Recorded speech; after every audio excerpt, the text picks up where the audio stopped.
প্রিয় দর্শক, এই এনজিও কোম্পানির একজনকে পাওয়া গেছে, কোনো একটা কর্মী, তাকে একেবারে উদম কেলান কেলাচ্ছে লোকজন। এখানে যারা প্রান্তিক মানুষগুলো রয়েছে তারা একেবারে ধরে উত্তম মাধ্যম দিচ্ছে। ভিডিওতে দেখাতে পারছি না কমিউনিটি গাইডলাইনের কারণে, তবে আপনারা ভিড়ের ভেতরে দেখতে পাচ্ছেন যে উত্তম মাধ্যম দেয়া হচ্ছে, উদম কেলানি দেয়া হচ্ছে। তবে এই উদম কেলানিতেও যদি 30,000 মানুষের টাকাগুলো ফেরত আসে, 30,000 মানুষের জীবন নষ্ট করে দিল এই এনজিও কোম্পানিটা। আমাদের লক্ষ লক্ষ শ্রমিকের টাকা ভাইয়া, খালি আমার এখানে আমাদের আছে 9 লাখ, এরকম শত শত পাবলিক। আমার বাচ্চার ভবিষ্যৎ ডিপিএস করছে, আমি আমার বাচ্চার নামে এই ডিপিএস এর টাকা ভাইয়া কর্ণফুলি জসিম খাইছে।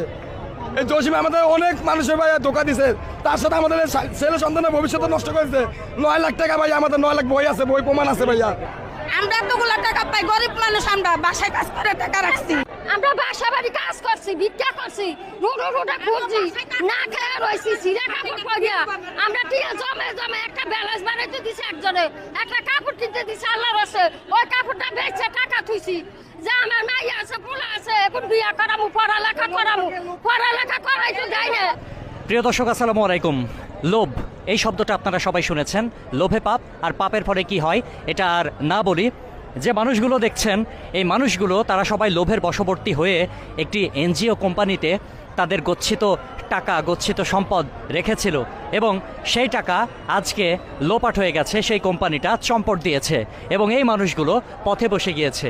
এটা হচ্ছে তাদের লোভের ফল, এবং লোভের ফল যে ভালো হয় না সেই পরিণতি তারা ভোগ করছে।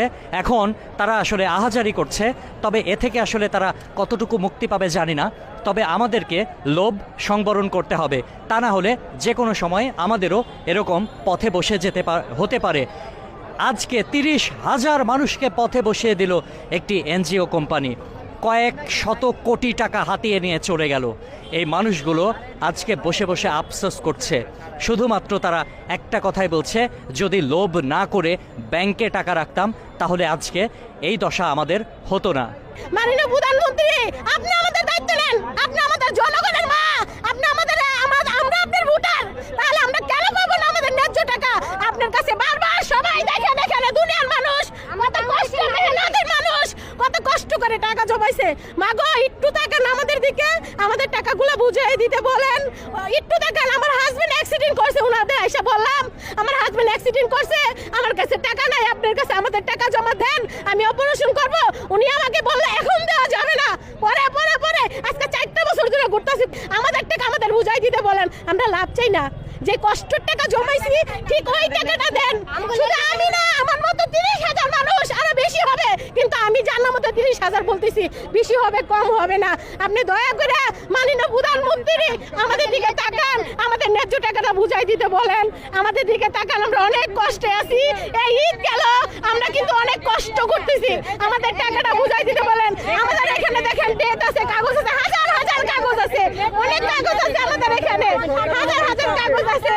আপনারা আমাদের টাকাটা বুঝাই দেন মাননীয় প্রধানমন্ত্রী, আপনি ছাড়া এই টাকা কেউ দিবে না। আপনি যদি দায়িত্ব না নেন, আমাদের দিকে কেউ তাকাবে না।